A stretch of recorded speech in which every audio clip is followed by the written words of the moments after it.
Support comes from Gemma, architects, planners, and designers seeking to bring joy to their clients and communities. Details at gemastl.com.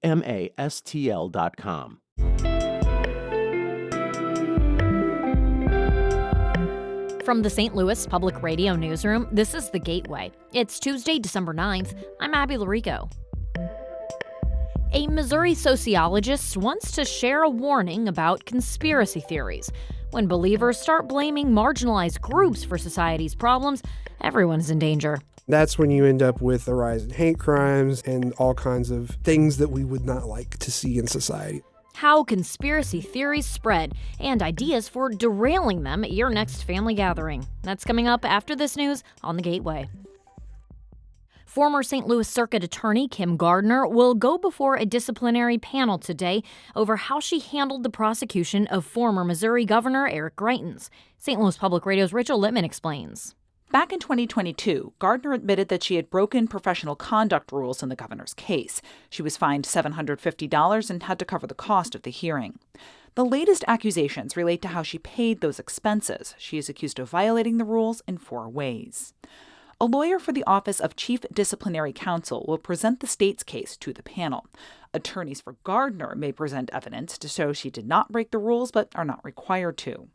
The panel will decide what it thinks is the appropriate level of punishment and make a recommendation to the state Supreme Court. Its judges have the final say. Their options range from throwing out the charges to disbarring Gardner. I'm Rachel Littman, St. Louis Public Radio. The man accused of shooting a Granite City police officer Friday has been charged. Total counts against 26-year-old DJ Marshall carry a penalty of up to 100 years in prison. The officer he shot has been identified as 27-year-old Tyler Timmons. In a Monday update, local law enforcement say Timmons remains in the hospital with hopes for a full recovery. Timmons was among the officers responding to a call Friday afternoon when prosecutors say Marshall began shooting at them. Tips from the community and a multi-agency effort led to his arrest early Saturday morning.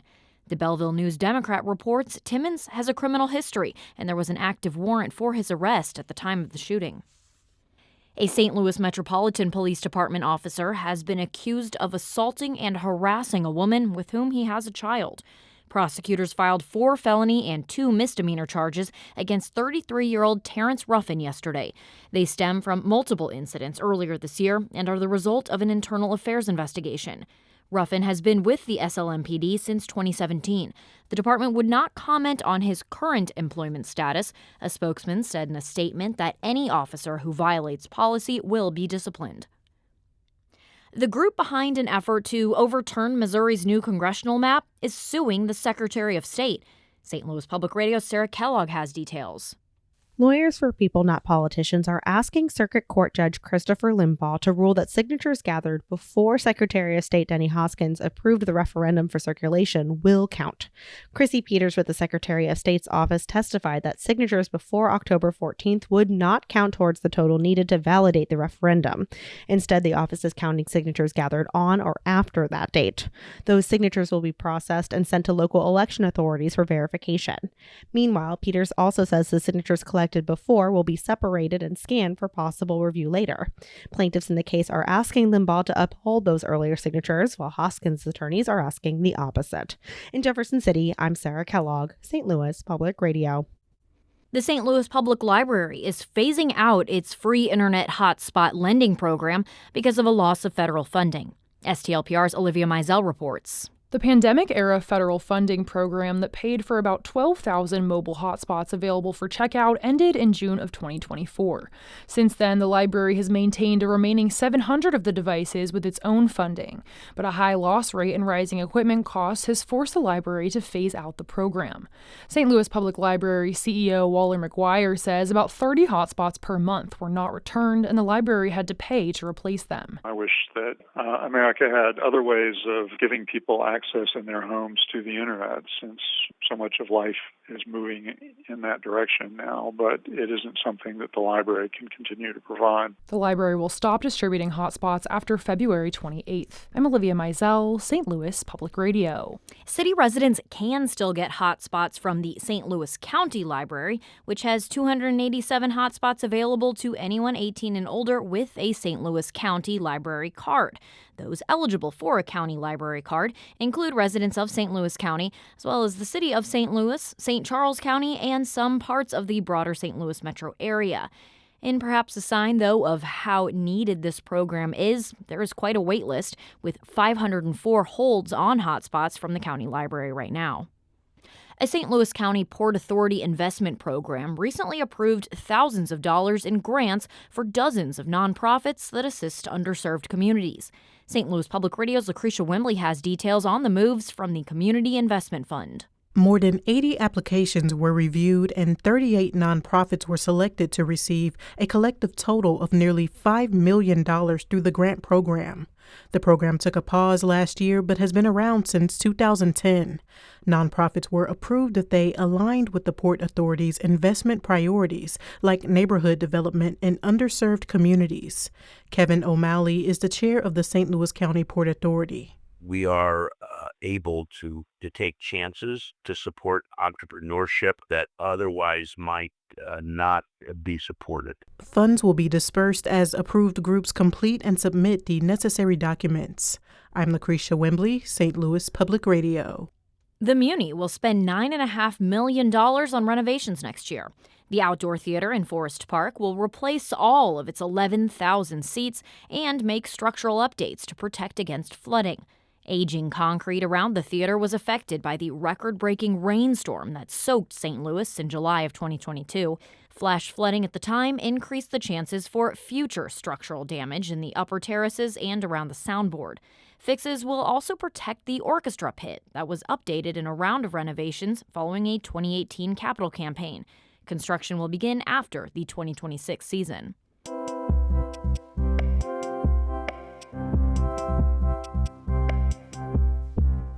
Keep podcasts like The Gateway thriving by becoming a member of St. Louis Public Radio today. Your support ensures that your community stays informed and has access to fact-based local news. Give now at stlpr.org.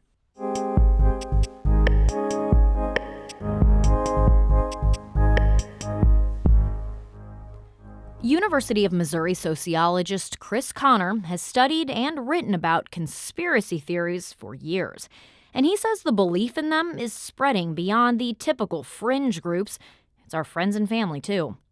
Connor spoke with Kansas City Public Library's Ann Knigendorf about why so many Americans are adopting even the most extreme-sounding ideas and how to respond.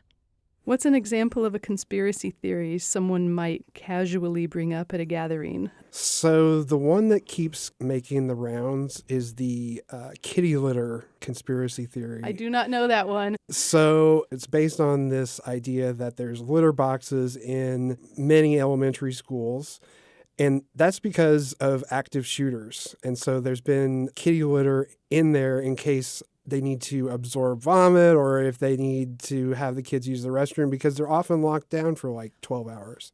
So basically someone took this idea and said, oh, the kids must be identifying as cats. Oh, well, that makes sense.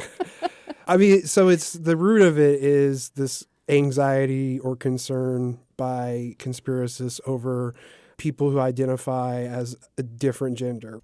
A whole lot of what conspiracy theories are concerned with is sort of a battle of good against evil, right? Yeah, so we found with QAnon specifically that the believers in conspiracy theories see themselves as truth bearers walking in the light and that those who are opposed to them are some kind of dark, evil, satanic force. Why does it seem like it's making it to more progressive spaces, and what's the danger of that? These are old tropes that are based on xenophobia, racism, homophobia, and they are harmful because what they do is they kind of package these ideas in a new form. Hey, these are the people who are making your life miserable, whether that be trans people or people of color or Jewish people, right? Those people don't have power and are often the most marginalized. And that's when you end up with a rise in hate crimes and all kinds of things that we would not like to see in society, let's say. Oh, somebody I know was recently talking about Alex Jones in this, some kind of thing in California, like a something Grove. Oh, Bohemian Grove. Oh, that's so interesting. So Bohemian Grove is a real place where a lot of these former presidents, heads of Fortune 500 companies go. Like a retreat center? And yeah, they do some crazy stuff with some rituals and whatnot. That's it. Okay. Do they conspire? Well, I think all of us conspire. The difference is those people have actual power, right, to impact society. And that's the issue. And I think that leads people to some bizarre conclusions. People who believe these ideas, they've been harmed by the system. And so their beliefs are kind of justified in a sense. You've mentioned the role of empathy when talking to somebody who is really mired down in one or more conspiracy theories. So one of the things that sociology professes is this idea of radical empathy. That's what I'm kind of promoting, is this idea that love for others, right? And creating an off-ramp for people to basically come back into society. Because if we demonize people who have those beliefs and don't allow them for growth and change, then, there's no hope. Thank you very much for talking to me today. Pleasure to be here. That was University of Missouri sociologist Chris Connor speaking with Ann Knigendorf of the Kansas City Public Library. That conversation comes to us from member station KCUR in Kansas City. The Gateway is a production of St. Louis Public Radio, a listener-supported service of the University of Missouri St. Louis. The music by Ryan McNeely of Adult Fur. I'm Abby Larico, and from the St. Louis Public Radio newsroom, this has been The Gateway.